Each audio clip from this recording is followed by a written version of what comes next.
Hi and welcome back to Terry Talks Movies. This time around the video is kind of in two pieces. I started recording this one a few days ago and then my cold bug got worse and I didn't finish it, so there's a continuity error between this bit and the first bit of the rest of the video. You'll see what I mean. Different clothes, different hat, different day. I'm going to be talking about movie documentaries about movies. I mean, you could make the point that what I'm doing here is a movie documentary about movies, and I like doing this, and I like movie documentaries that do that as well. Scorsese's look at American cinema, there's any number of them. I'm going to talk about a few of them now, which I recommend, and which you're going to find a whole bunch of movies in these documentaries that you're going to want to see, you're going to track down, you're going to enjoy, and your ability to appreciate cinema will be enhanced. So let's go to the bit I shot a couple of days ago, and then I'll continue after that. The first one you're going to want to see is on Netflix, and it's just turned up on Netflix. Brand new documentary, but it's about films that I love. When I was a kid, we had Stephen Fedget, Willie Best, Buckwheat, but I still wanted to be them. The writer, director, and producer of it is a film critic called Elvis Mitchell, a man of colour. And the documentary is called Is That Black Enough For You? And it's a history of black American cinema from Elvis Mitchell's personal perspective. In the same way that Martin Scorsese did a documentary about post-war Italian films from his own Italian-American perspective. From the 1950s, well, actually it goes back as far as the silent film era. He has some scathing things to say about Birth of a Nation and Gone with the Wind, things with which I happen to agree. This is one of those documentaries about film where you're going to have to sit down with a notepad and paper to think about which movies from this particular documentary you're going to want to see. They have really good interviews. They've got actors like Antonio Fargas, who was one of my favourite actors from 1970s blaxploitation films. He gets interviewed. Lawrence Fishburne, Samuel L. Jackson, Whoopi Goldberg, Harry Belafonte gets interviewed. It's a really great history of black cinema. There are movies that I saw when I was very young that I really like, which aren't even necessarily blaxploitation. Things like Gordon Parks' movie, The Learning Tree, which I recommend you see. It's a really fine piece of semi-autobiographical cinema. But there are movies like Odds Against Tomorrow I didn't know anything about, and Nothing But a Man, and A Man Called Adam, and The Story of a Three-Day Pass. And it goes into the history of black cinema in the sound era, the black cinema that people like Oscar Micheaux did in the 1930s and 1940s. Talks about Melvin Van Peebles and Rudy Ray Moore and all the blaxploitation films and Shaft and Superfly, and how intrinsically the music of blaxploitation cinema really changed the landscape for soundtracks released by American production companies and American music companies. Because one of the amazing things that blaxploitation films did was they'd release the soundtrack before the film came out, so that people would really like the music and then go see the movie because they liked the music. Nobody had done that in cinema before, and it's movies like Superfly and Shaft that did that and changed the way that movie history works. There's a whole section of this film about the influence of women and strong female characters and strong women behind the scenes, writers, producers, and other people who changed the way cinema was done as well. This is a fantastic documentary. If you're a film buff, you really have to see Is That Black Enough For You? Because I think it's one of the best documentaries I've seen this year. And for me, it's one of the reasons why Netflix isn't just really shitty action films starring big stars. There's a lot of stuff just below the surface of Netflix which is worth your time and attention. I got the imprint version of The World of Susie Wong with William Holden and Nancy Kwan in it. Nice thick box there, a usual imprint thing, tons and tons of extras. It's a fantastic box set, but with it came a documentary from 2008 called Hollywood Chinese, the Chinese and American feature films, and it's a documentary by Arthur Dong, which interviews a whole bunch of people. Turhan Bay's in there, Joan Chen, Sai Chin, James Hong, Nancy Kwan, Ang Lee, Justin Lin, Lisa Liu, Louise Rayner, James Shigeta, Amy Tan, Wayne Wang, B.D. Wong. Really solid documentary about how Chinese people were portrayed and how Chinese people's careers were in American cinema Mostly in the post-war era, though. Some of them were from the 1930s when we're talking about Louise Rayner playing a Chinese character. Yeah, it's a nice, solid documentary, and it's a good addition to a movie as kind of blatantly exoticizing of Chinese females as The World of Susie Wong. It's a nice kind of palate cleanser and explanation for the main feature in that box set. And we're back in a couple of days later. This one came with a box set of Val Lewton movies, and it's called Val Lewton, The Man in the Shadows, and it's introduced by Martin Scorsese. It's about Val Lewton, the RKO film producer who worked with Jacques Tourneur on things like Cat People, and it goes into the studio politics and how they created some of the best horror movies of the first half of the 20th century on very low budgets and being severely unloved by their studio. It really is one that you need to check out. It's in standard definition. It's it's not on Blu-ray, I don't think. If it is, I'll probably try to get a copy of it. But it was directed by a guy called Kent Jones, and if you're into horror at all, you need to have this, and of course all of the Val Lewton RKO movies in your collection. Really, really recommend this one. Now, Mike Malloy's Eurocrime is a movie that you're gonna need, because if you haven't dipped into the world of Italian crime cinema of the 60s and 70s, you're gonna have a good time when you do. The car chases, the violence, the action, the way that it looks like real life Italian crime in the 1960s and 1970s. It has fantastic music. The editing and the direction are really on point in most of these ones. There are just so many of them. They interview a whole bunch of people like Franco Nero, John Saxon, Henry Silva, Antonio Sabato, Fred Williamson, Joe D'Alessandro, Chris Mitchum. Eurocrime is fantastic. There's just so much of a rabbit hole you can go down to with this genre. My favourite Eurocrime movie is La Mala Ordina, The Italian Connection, with Mario Adorf and Henry Silva and Woody Strode in it. But once you have that jumping off point, you can go through that brief period between, say, 1965 and 1980, when Italian crime movies were just totally crazy. It's like the whole film had taken amphetamines. And Eurocrime's a really nice overview of that genre. And again, this is another one you're going to sit down with your pen and paper and write down the titles of movies so you can go and find them and enjoy them. Really deep rabbit hole you can go down to with that one. But there's an earlier rabbit hole which got a lot of love, and it's called A Decade Under the Influence, the 1970s films that changed everything. Directed by Richard Lagravenese and Ted Demme. There it is there, and it's about that period in the 1970s that changed American cinema. Altman, Bogdanovich, Coppola, Clint Eastwood, William Friedkin, Sidney Pollack, Dennis Hopper, Martin Scorsese, and all the other guys. It's a really solid documentary that Umbrella Entertainment put out a few years ago, which basically gives an overview of that period of cinema when things changed so drastically. We went from the 1960s and the carefulness of movie studios under the production code at the time, and then when things loosened up with the MPAA ratings, filmmakers really went to town and could really blossom, and audiences responded to that in a really positive way. So yeah, that one is a definite recommend from me, because you really need to revisit some of these movies and to see the ones you haven't seen. Like things like Coppola's The Conversation is such a forward-looking film about surveillance technologies.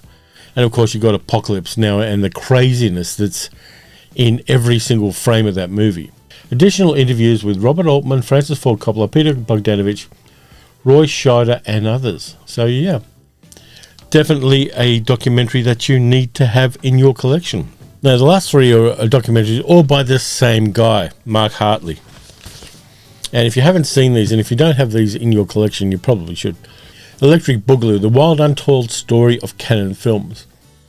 which was that crazy film company in the 80s that did all of the Chuck Norris action films, the ninja films, Masters of the Universe, all of the later Charles Bronson movies. Yeah, Cannon Films, I'm not terribly in love with them, but I respect what they did and the fact that they kept action cinema going in a really unusual way.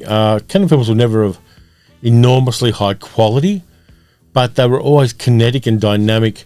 They kind of phased from that drive-in era into the video store era in a really interesting way. Malcolm Golan and Yoram Globus were the two guys who ran Cannon Films, and both of them were clinically insane. So Electric Boogaloo is one you should definitely have, but it's my least favourite of the three Mark Hartley documentaries I've got here.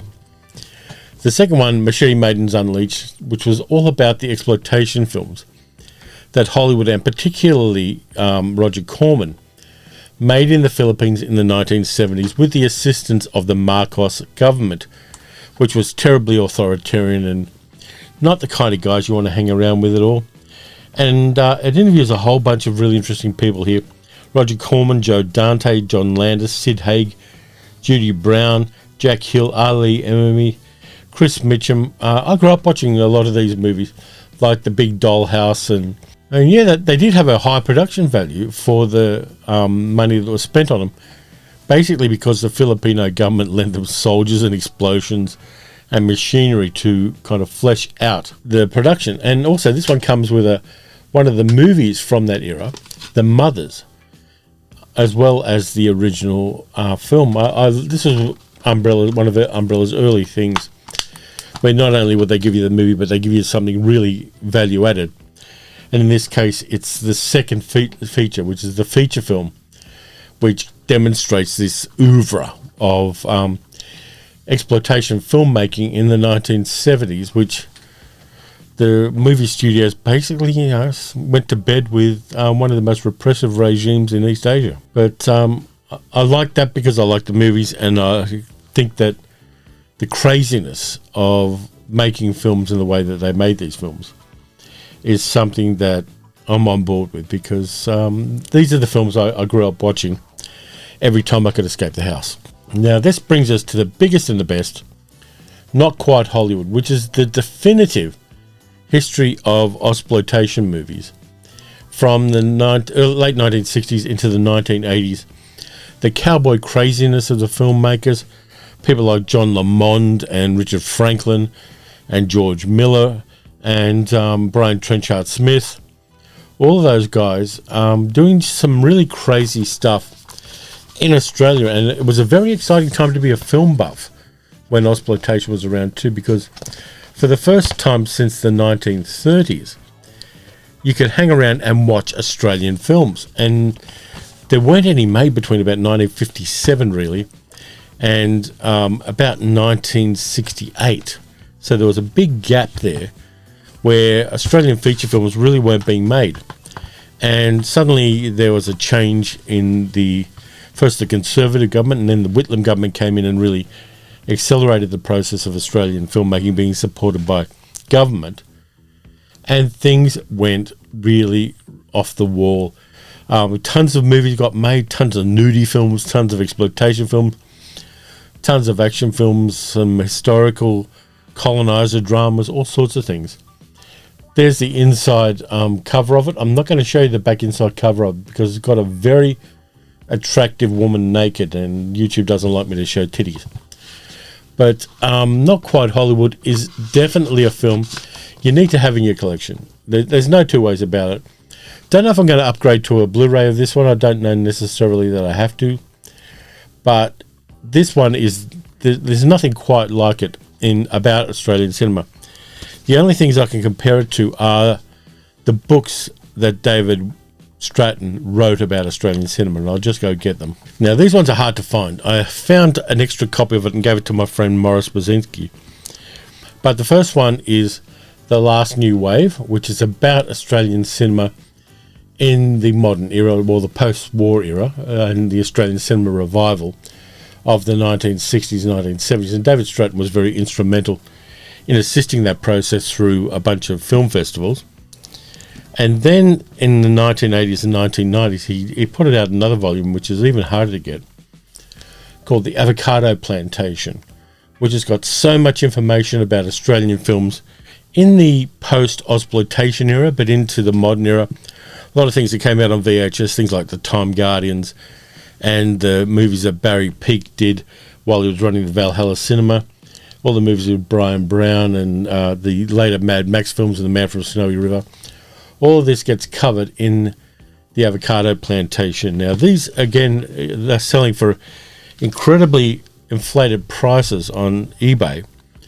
I was lucky to find the Avocado Plantation in a country bookshop, secondhand, for about $30.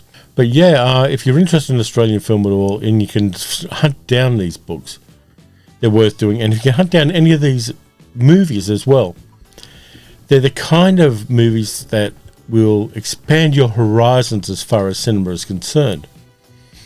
And I think for people like you watching this, and for me, that's what it's all about. Not just the comfort of seeing movies we've seen before, because that's always going to be there, but broadening our knowledge and our appreciation and our love and our passion for cinema into things we didn't previously know existed is part of the joy of this, and it's something that I love doing. In fact, I've got a whole bunch of stuff on my streaming to be watched queues, which I'm going to talk about in the channel, and they include more Indonesian superhero movies and more Indonesian horror movies. I'm going to be doing a lot more of those on the channel as well. Things that are here now, but have that aesthetic of exploitation cinema that we all know and love. There's a lot of stuff like that out there, and increasingly it's becoming more and more available, and even mainstream. The A24 horror movies, which I won't do because everybody's doing them at the moment, but all the movies that A24 is putting out, particularly horror stuff, is mainstream cinema now. Yes, it's for a horror audience, but they are getting a lot of love, and they're getting cinema releases, and they're doing quite well in the box office by the virtue of the fact that A24 is quite tight on their budgets, but add enormous production value to what they do. But I'm digressing here. Bottom line is, movies about movie making are always fascinating when they're not just hagiographies worshipping at the altar of someone. I think that there's got to be a certain level of honesty for these movies to work, and there's got to be a certain level of appreciation that things don't have to be perfect, but they have to be interesting. And I think that that's what it's all about when it comes to exploitation films in particular, but movies that you might not have seen before, but you know you're definitely going to want to see. Anyway, on that note, I'll leave it here. Thank you very much for watching. If you appreciated this video, please like, subscribe, leave a comment. Tell me what your movie documentaries that you enjoy looking at are. There's probably some I haven't seen yet and haven't been able to access yet, and I'm always happy to find out what they are and why I should watch them. So, and you can also support the channel by going to patreon.com/paleocinema and becoming a patron. The patrons are getting a couple of value addeds, one of which is I'm doing a raffle of a copy of this, the World of Susie Wong box set from Imprint, which only the Patreon supporters who are Patreon supporters by the 1st of December 2022 are going to get into the draw for. Now, that is no longer in print, but I accidentally got 2 copies of it, and I'm going to be giving one of them away. The other thing is, for the Patreon people, I'm going to be reading a Die Hard Christmas on video for those people to enjoy, love, and appreciate me telling a Christmas story, which has now become a tradition in the world of cinema. So on that note, take care of yourselves.